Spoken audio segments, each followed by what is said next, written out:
Good morning. You're with us here on a fresh new edition of Bazaar Morning Call. I'm Prashant. With me, my colleague Nigel, and Reema is joining us today on the show as well.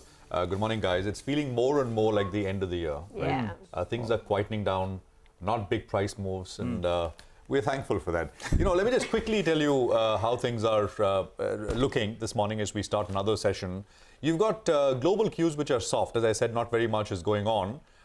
So very, very subdued. The S&P 500, it ended just about 0.19% lower. The one thing which is moving, and it's thankfully moving in the right direction, is oil prices. Although the reaction to falling oil has been, so far, it's a very short period to assess it, it's been deflationary in nature. It's not really leading to a risk on where it should lead to risk on. I'll get to that in greater detail, but oil's sold off quite a bit. The Brent oil price now at about $77. I mean, it actually almost broke that, then bounced a little bit. The big one is the 200-week moving average, which is at about $69.45. That's, about $7 away, but that's a big one to watch. That will basically confirm in a way, the end of all of those people who are still around calling for $100, a big spike, a big swing, etc. I think we should completely rest that argument once that level goes. But in any case, 77 to a dollar, great news for a big importer like India. China continues to reopen. Also, there was a Politburo meeting yesterday of the Chinese Communist Party. The top leadership met, and they're increasingly focusing on the economy once again. Things that we've not heard for the last couple of years, which is attracting more FDI flows, etc. And the reason that is important is because, just think about it. The last so many months, we've all been talking about, and guests who've come on the program have been talking about how there'll be more flows out of China into India, and etc., etc. Not just, portfolio flows, but even manufacturing moving out of China. So China is trying to do damage control, both in terms of pushing economic agenda and also faster reopening. It doesn't reintroduce a little bit more competition for flows and on the economy side as well. That's the question which I think we'll discuss. The Nifty yesterday, just to come back to a couple of things, the Nifty broke the low of 18,591 yesterday, which is nothing but the lower bound of the upward sloping channel which we've been highlighting. Next level to focus on the Nifty is the 20-day moving average, which comes in at 18,460. That's the level we've highlighted many times before. Banks were much more resilient, and I guess thank you to names like Axis Bank, but more importantly to the PSU bank space, which did quite well. But it's getting more and more dispersed, more and more scattered. Tougher to kind of identify a sort of a pocket or a bucket of stocks which will continue to do very well from here on. So it's quietening down, and I think it's not necessarily a bad thing. Market's been grinding higher. Are we going to see a bit of a grind lower? That's the question. The SGX is indicating just a 12-odd point lower start. Reema, hi. Nigel, hi. Hi. Year-end dynamics, right? But next week is a very big week because you've got the US CPI, the FOMC, and not just that. Even the ECB and the Bank of England will be holding their final policy meet. So it's a very eventful meeting because these are the most influential central bankers. So perhaps ahead of that, there is some caution which is prevailing in the global markets. But yesterday, for the US markets, pretty flat, right? Aimless, you would say. But that is not bad because in the prior 4 sessions, the S&P 500 had lost close to about 4%. So a flat session perhaps is a win for the bulls. For our own markets, what we've started seeing is that the FIs have started selling in the cash market. There have been a lot of block deals, so that also tends to, swing the kind of flows that we have. But 1,200 crores of outflows from the cash market yesterday.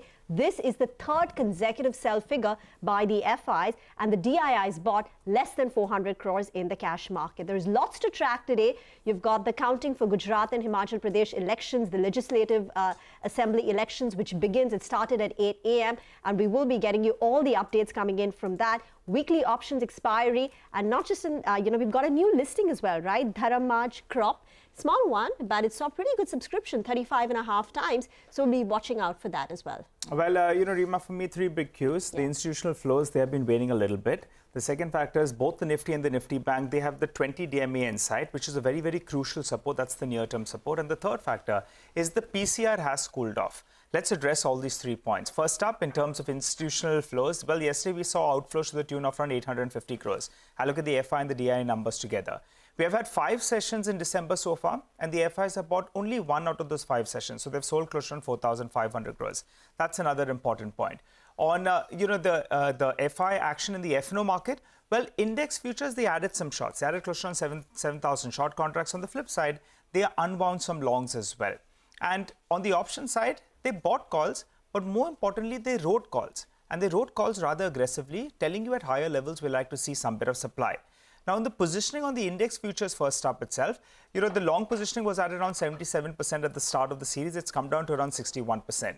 And the net long positioning, it was the highest we have ever seen, close to around 90,000 contracts. That's come down by a third to around 30,000 contracts odd. Short point is there are shorts in the system right now. If they don't get followed through, you'll get a bit of a short covering bounce. That's the hope from the bullish argument. On the option side, remember today we have expiry that will play out. So it's crucial to look at the near-term contracts as well. The calls were written very aggressively. 18,800, 18,700, 18,600 call. All those 3 strikes put it together. We should get that plate up for you on the screen. Close to around 1 crore shares were added. So call writing is very, very aggressive. And that explains why the PCR has cooled off to around 0.75 from around 1.5, which it was just around 10 sessions or so ago. So it's at the lower end. Remember, at around 0.65, 0.7, we see a bit of a bounce on the Nifty itself. So what are the levels you're tracking? Resistance will come in at around 18,675. I say this because we're seeing writing at around that 18,600 call. Support, though, is there at around 18,475. And that's because the 18,500 put saw a fair bit of open interest. The premium out there is around 25 rupees. So that's the broad range that you're looking at today. The 20 DMA, very crucial for both the indices, Nifty and Nifty Bank.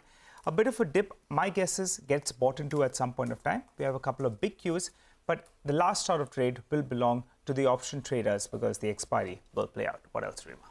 Interesting. Let's, what else? Important opinion coming in from a wise man.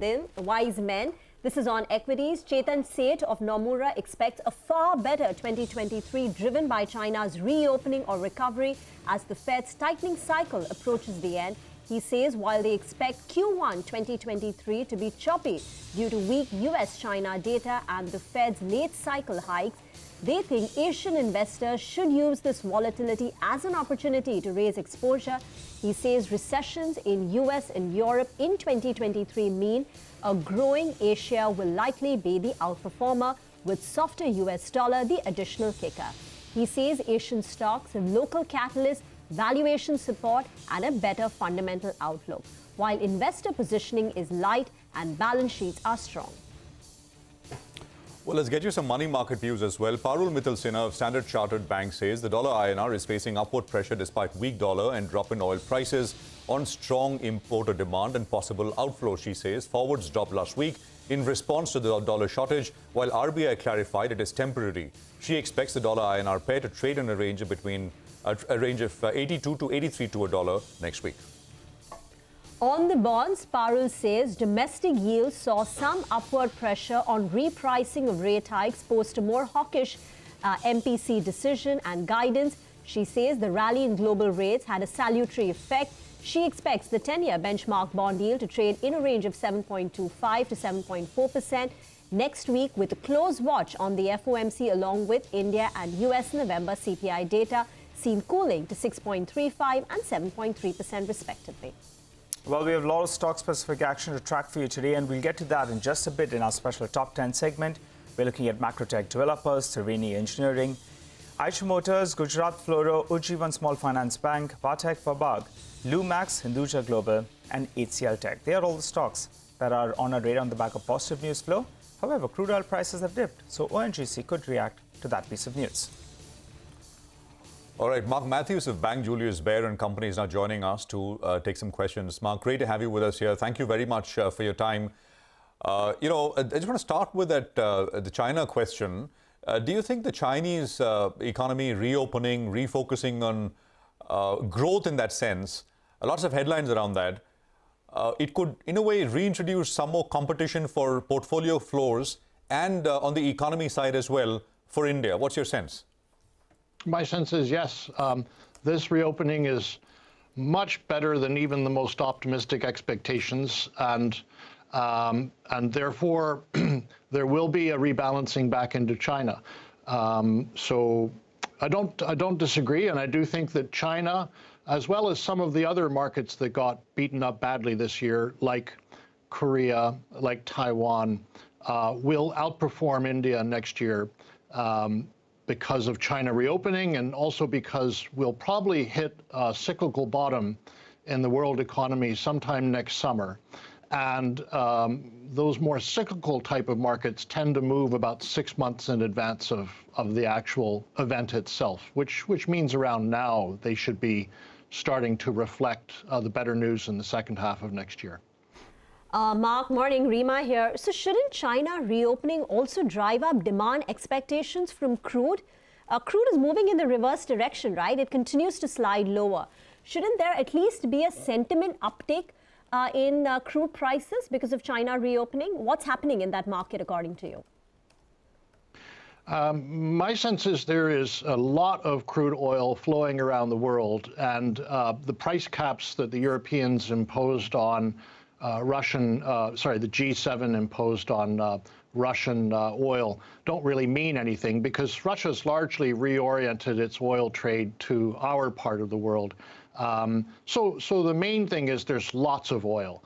But I'd also say that I don't think it's going to go down much more below where it is now. I certainly wouldn't see it below 70, because the U.S. Strategic Reserve needs to start rebuilding. It's practically at zero. They need to, and it's a wonderful time to be buying it around this price. Hi, Mark. Morning. What about asset allocation, Mark? You know, there are growing concerns about inflation, about recession as well. Maybe the Fed doesn't take their leg off the pedal so soon.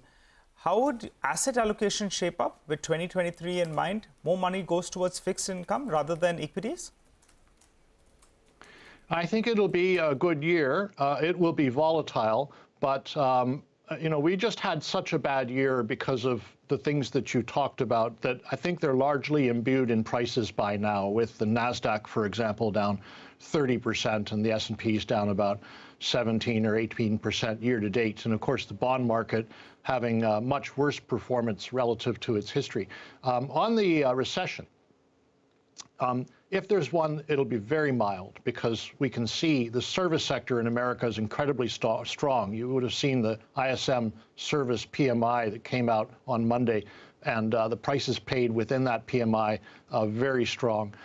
And the labor market is also very strong. We got that on Friday last week. So, if there's a recession, I think what's the difference between minus 0.2% and plus 0.2% growth? There is none. It'll be one of those recessions that you hardly notice. And as for inflation, it will come down very fast. And the Wall Street Journal published a piece on Tuesday where it spoke extensively about the lag between market prices for the housing market and the actual housing data that is reflected in the Personal Consumption Expenditures Index and the Consumer Price Index. There's a huge lag. If you use today's market prices for housing in the U.S., core CPI would not be at 6.3%. It would be around 3%. And the Fed knows that.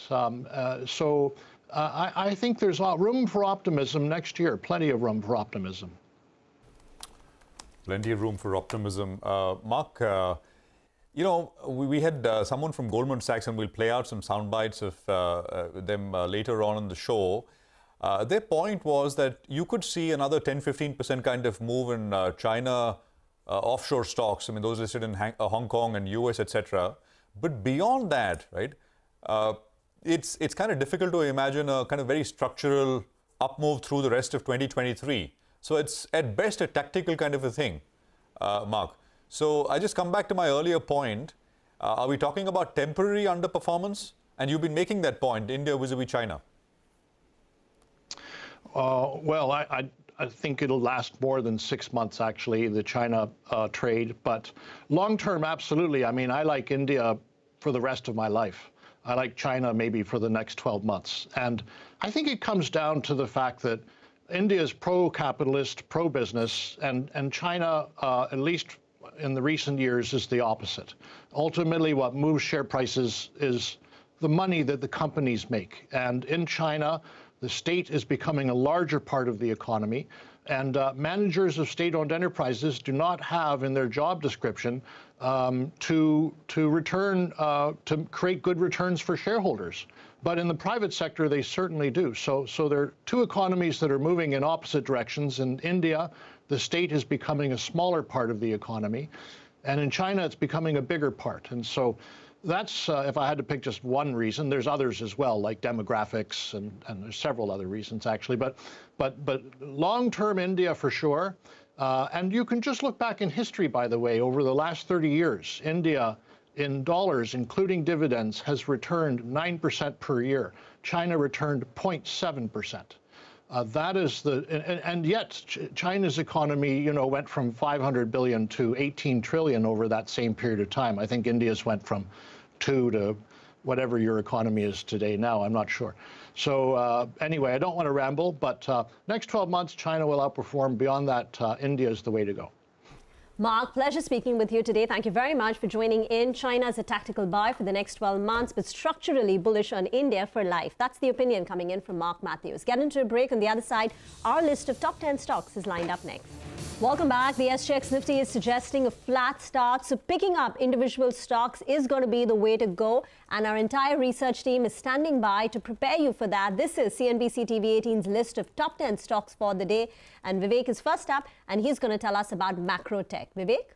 Well, good morning. That's right. So macro tech developers is the stock in focus. So now, given the fact that the promoters in the company actually at the end of the September quarter held over 75%, in fact, they held 82.2% stake in the company. And, in order to adhere to the minimum public shareholding norms of bringing the promoter shareholding to around 75%, the company has gone ahead and launched a QIP to raise over 3,500 crore rupees in the company. So the QIP floor price for this particular OFS is set at close to 1,022.75 rupees a share. And this particular OFS will help the promoters dilute up to 7.18% stake in the company, mainly to achieve the minimum public shareholding norms. Going with the green on this particular name, as this particular OFS will remove the overhang of further dilution of stake by the promoter entities.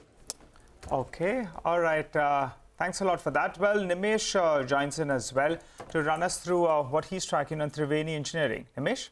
Hi, Nigel. So there is going to be a large block in Triveni Engineering today. 1.7 crore shares, which is 7% of company's equity, will be sold by one of the promoter entities via block deal. The indicative price is between 280 to 285, which means a 3 to 4.5% discount to yesterday's closing price. So, that's the news. Now, the implication of this is very simple. This is going to be a clean-out trade from one of the promoter entities post the split between the two family businesses. So, if you remember, in September, Triveni Engineering sold 21% stake of Triveni Engineering sold 21% stake of Triveni Turbines. Of that, the Triveni Turbine promoters bought 10%. So, part of this whole restructuring and the declassification of the two promoters, this is a final leg where the promoter will sell 7% stake in Triveni Engineering today via block deal. All right, Nimish, thanks very much for that. Eicher Motors is the next one, which is in focus. Rima, tell us more. Well, they're commencing operations at a new facility in Brazil. This would be Royal Enfield's third assembly unit in the America region and fourth across the world, which is outside of India. It will be operational with immediate effect. The Royal Enfield CEO says that Brazil has been a very strong market for Royal Enfield. It's soon poised to be the single largest market for Royal Enfield outside of India. They have seen a growth of more than 100% since 2019 in Brazil, ever since they started their operations. So they're betting on Brazil. The growth historically has been very strong. And now they've started a new operation, a new facility over there, which will help them cater to that Latin America market, Brazil in particular, where growth has been very strong. And the company is very bullish about this particular facility, which comes on stream from today. So that's the reason why we're watching Eicher Motors. But let's also track Gujarat Fluoro. What's the news there? Sonal is here. Sonal? Good morning, Rima. Well, it's a positive news coming in for Gujarat Fluorochemicals because the company reported that they have received 623 crore rupees towards advances that they had provided to their group company, that is Inox Wind. And that is after adjusting for the wind power capacity that Inox Wind will be commissioning for Gujarat Fluorochemicals. Now, money received by the company will be used to pay down debt. And this has happened just after this week. We saw that Inox Green and Inox Wind, both of them repaid debt to the tune of 250 crore rupees rupees, that is by Inox Green, and Inox Wind paid 161 crore rupees. This also meant that the guarantees that Gujarat Fluorochemicals had provided has come down to that level as well. So that's a positive.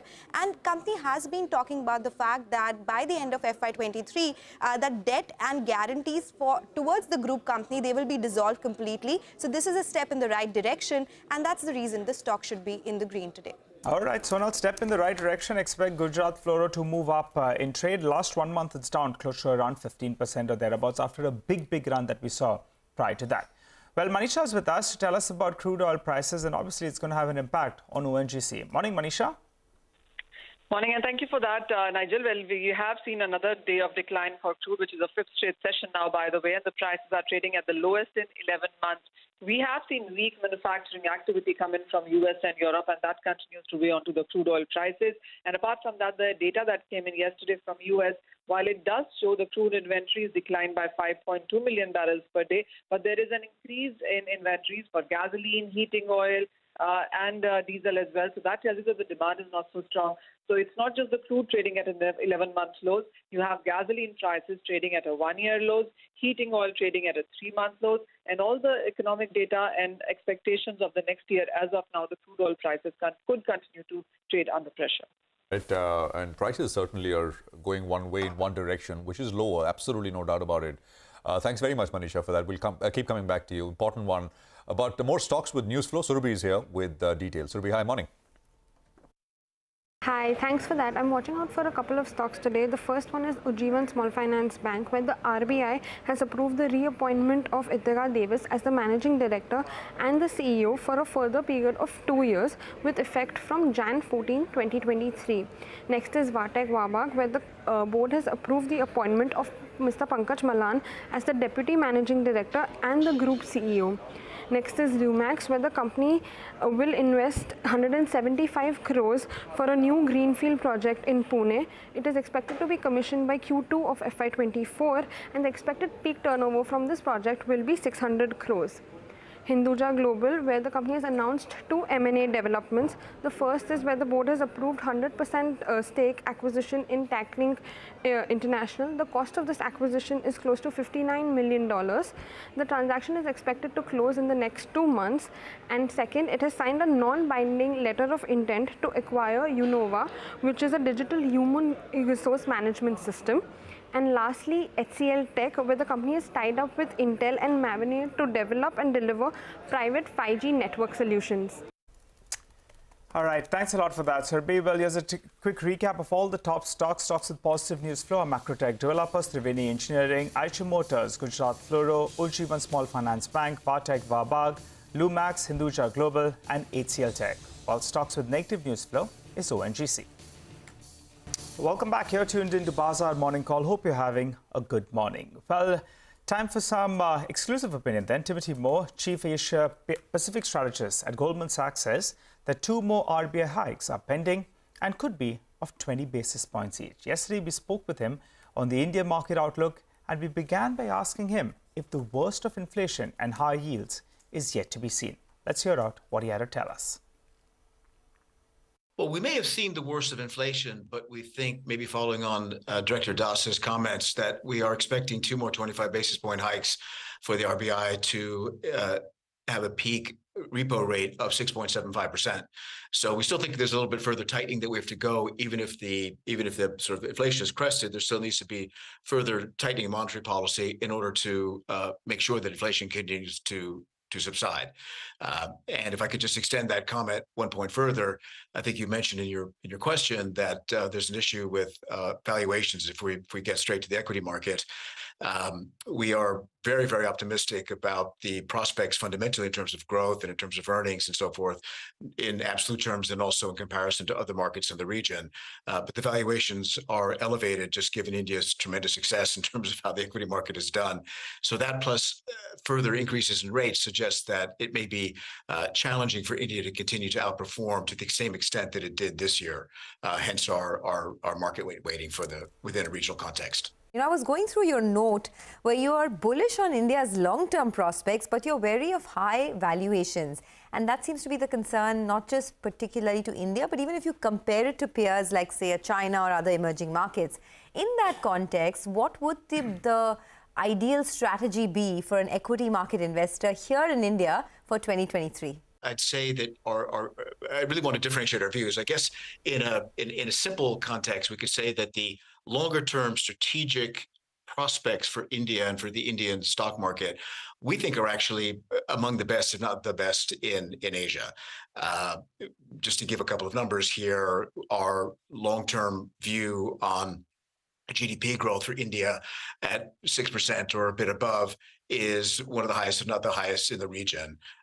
You asked about China, and our longer-term view there is more like 4% GDP growth and probably maybe some downward pressure there. So I think there's a gap opening up between the potential growth rates for these two very large and very populous economies. Now, in terms of how the market's done and how things are priced, that's where things get a little bit more challenging for equity investors because, of course, equity markets are about both the fundamentals, but also about how much is priced into them. And in India's case, the fundamentals are excellent. We have 15% EPS growth for this coming year and for 2024 as well. And that compound 15% growth is actually among the highest that we will see in the region. We're actually looking for declines in parts of North Asia next year in 2023. Because of their greater reliance on the global, sort of the greater global cyclicality and sensitivity, and also very high concentration in the semiconductor space. And then there'll be a strong recovery in 2024, we think, but the compound growth will certainly be somewhat lower than what we're expecting for India. So I think on a fundamental basis, from earnings standpoint, India is really one of the leaders. That being said, there's also a question of how much you're paying for that. And here I think that the nod has to go towards some of the North Asian markets, particularly China and Korea. And just to give, again, a bit of enumeration of this, India is currently trading in round numbers at about 22 times forward earnings. That's at the very high end of its 20-year valuation range. It was at a 90% premium to the region, with China having rallied in November. That premium has come down, but it's still at the high end of its longer-term range at about 70%. In terms of individual sectors or pockets of interest, where do you see both valuation as well as growth headroom, particularly for India? Well, within the market, we've got some very clear views, which we've expressed in a recent report. Just to single out a few things, we're very much encouraged on the banks. There's just we think, a terrific story, and our bank analyst in Mumbai, Rahul Jain, has been very clear about his views there. I think the key story is that we are seeing clearly a recovery in private credit issuance and private credit demand. The increase in rates that we've seen suggests that margins are still have some potential to expand. And additionally, we are at the early stage of any sort of a credit cycle, so we're not at all worried about significant write-offs. So it's a pretty powerful combination of opportunities, we think, for the banks. So we're certainly very favorable there. On the insurance sector, we have also significant positive views, and then I'd say that we have a broader positive view on the industrial cyclicals, again, because of this recovery in investment and the need for continued investment in India. So we think there's lots of opportunity at the more micro level when you start to drill down into the different sectors and the different themes. Okay, and cement would be a part of that? I mean, you like that space as well? Absolutely. Yeah. I didn't want to enumerate everything, but definitely cement is there, and we've reaffirmed that. I was just in Mumbai last week. We had our India Chief Investment Officer conference there, and spent time with our analysts and with various business leaders, and certainly that cement, all part of that supply chain for infrastructure investment and development, we think is generally looks very attractive. All right, that's Timothy Moore of Goldman Sachs. More and more people that we speak with are of the opinion that, at least in the near term, is because of this China factor, near term there could be a realignment of portfolio flows. China, even after the rally, as Timothy pointed out, trades at some 11 times earnings, and we're at about 22, 23 times. So this is a near medium-term thing. Mark thinks it could extend all year in 2023. Others believe it could be short-lived. The relative outperformance. but that's an important one. Prakash Diwan is with us. Prakash, good morning. Great to have you with us here. Thanks very much. It does this. It's a top-down kind of a call, right? This China-India business and flows, etc. But it's also real because at the end of the day, liquidity and flows are, in a way, the mother's milk for the market, right? So what's your sense? I mean, for individual investors, what does this mean? So good morning, Prashant. So I think what we need to realize is that the market was telling us that there is something positively afoot on the Indian markets in terms of the attractiveness. And that's precisely why we outperformed the rest of the emerging markets by a significant margin, and we continue to do that. The reason is we probably promise more two things in terms of growth. One is longevity. Whatever the growth trends that you're seeing, and come 23, 24, which are election years, general election years, you usually see a lot of priming in terms of the expenditure and, hence the cascading effects. And the second thing is, apart from the visibility of earning, the longevity of earning is the visibility of finiteness of earnings. I think that is something which a very few markets today offer, Prashant. So for individual investors, they will have to follow where the institutional money is in that sense from a macro or top-down approach. And yesterday's rate hike also kind of tells you that we could probably be closer to, some sort of a peaking out on interest rates as well, probably maybe in another round of hike, and that's probably it. And then that is very well aligned with how things are looking in terms of the overseas and the domestic cues on the macro. So for individual investor, I think they'll have to continue allocating more money into sectors that seem so promising and still haven't yet run away from a valuation perspective. So for example, banking case in point, or cement or infrastructure. I mean, these are pockets where they'll have to reallocate more money as compared to what they've done in the last 3 years. The pandemic period was very different, but now people will have to get a bit more sectorally strongly aligned to what's working rather than do just a bottom-up thing. So that's a big change that I'm seeing in terms of the portfolio needs. But then, of course, it all depends on the individual risk rewards. Morning, Prakash. Yesterday's big gainer was Asian Paints, aided by the decline in crude prices. And we continue to see crude prices slide from even yesterday's level. Now Brent is at $77 per barrel, the lowest of 2022. Are paint companies an attractive opportunity, or do you think they've already priced in lower crude prices? Because they've started moving up over the last couple of days. Well, good morning, Rima. I do agree, crude has this direct impact on some of the larger, consumers, consumption themes, which have a huge percentage, and we've seen how airlines and paints and all of those react. But, what's interesting is what's changed in the last 2 years for the paint sector is there's a huge incumbency that's come in the sense there's so many new players that have been added to the entire sector. If you look at, while the market size is still very large and there's headroom for growth, it's the ease of acquiring market share that matters a lot when you have so many players starting off the blocks together or almost at the same time zones. So whether it was Grasim or whether it was Astral or whether it was some of the smaller names, all of them have kind of started nibbling into the pie.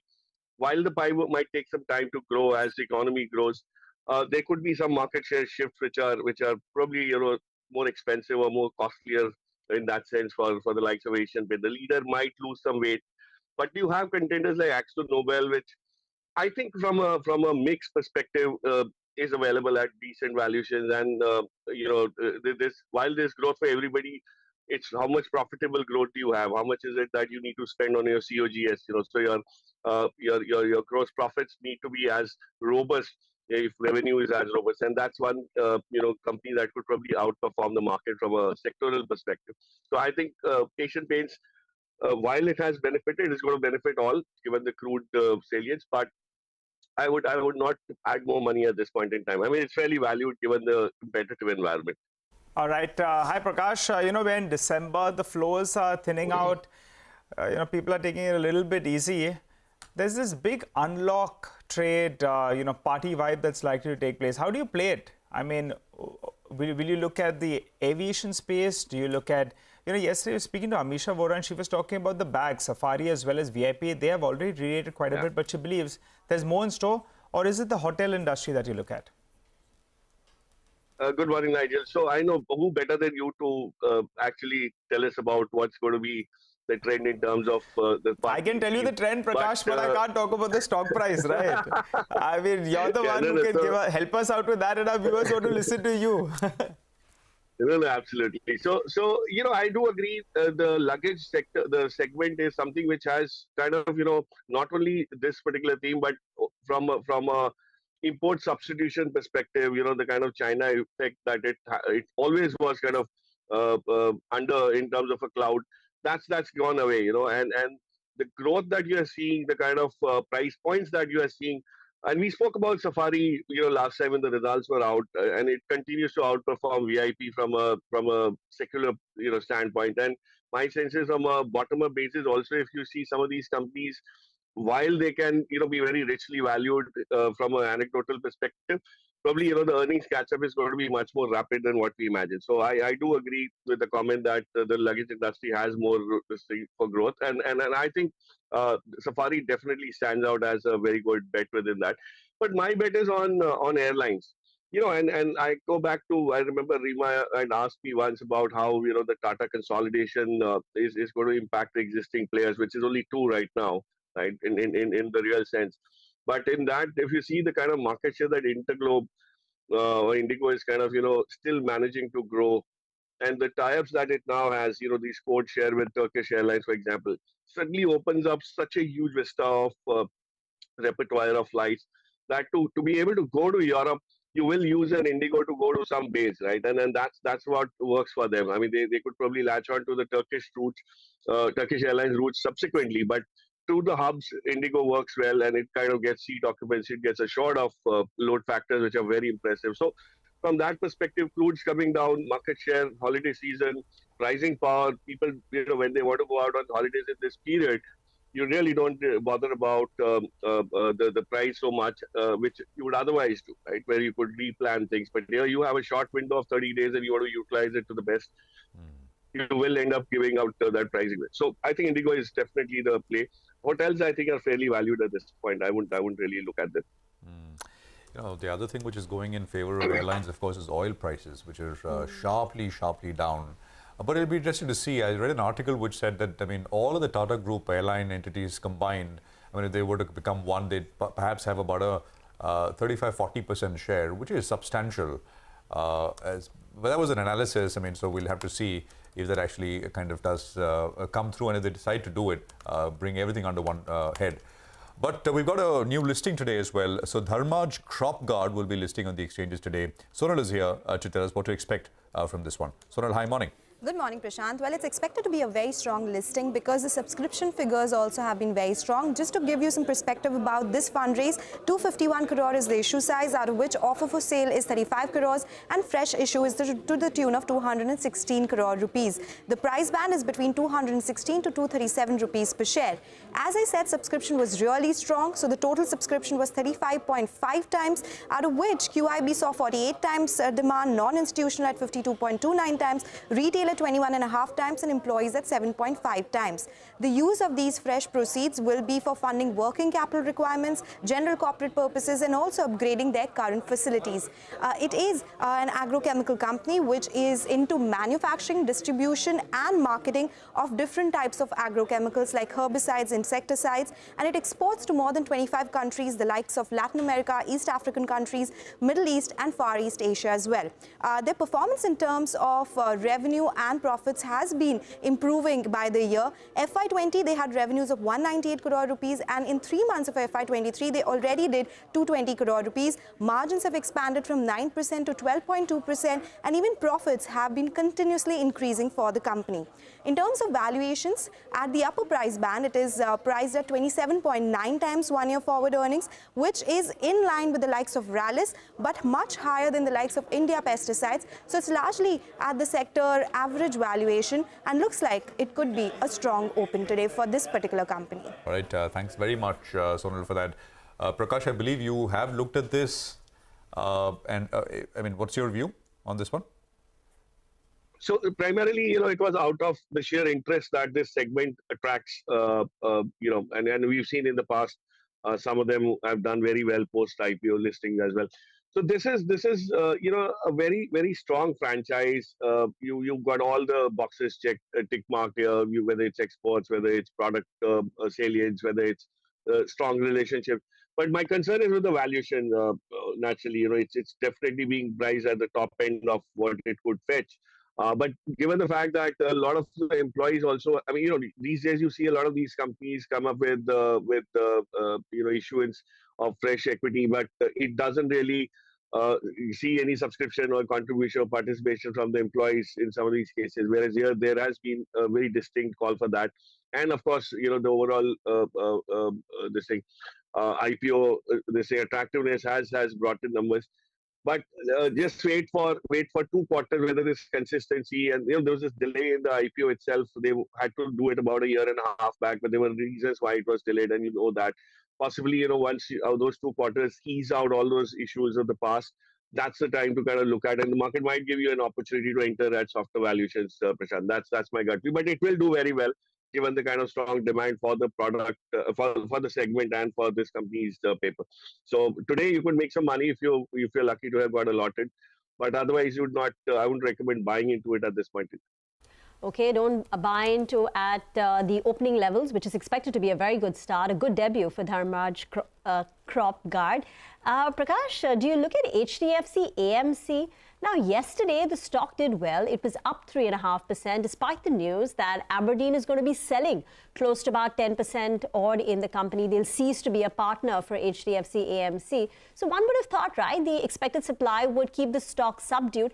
And separately, despite this exuberance that we've seen in the Indian markets, its outperformance, HDFC AMC should have benefited. But HDFC AMC stock price is actually down 11% in the last 1 year. So this, the optimism in the equity markets has not really translated into the stock price gains for HDFC AMC. So what explains that? Yeah, absolutely. So, this is very similar to some of the sectors like, let's say, telecom. I mean, I know it's not, exactly like-to-like comparisons, but when telecom was doing well as a sector, as the consumer segment started growing and the features started improving and pricing started stabilizing, the stocks didn't do well. The reason was that they had very little ability to keep on pushing their earning power. And in this case, you also have a regulatory overhang where the pricing or the fee structure is not something which can ever move up.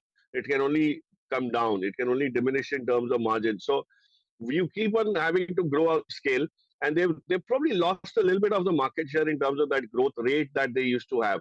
Because what's interesting about the AMC segment or market now, Rima, is that even smaller players like Parag Financial Services and all, they have started getting a lot of market share, the quants of the world. So it's a very fragmented market, even at the top and at the bottom. So that's where it's happening. I think the Aberdeen block getting out of the way is something which a lot of people thought, once this is out of the way, at least you don't have a supply overhang, and that's why this is like the bottom of recent weeks, which you could kind of buy into. But the whole point is that AMCs, you have lots of choices now. There's lots of new listings that have come in.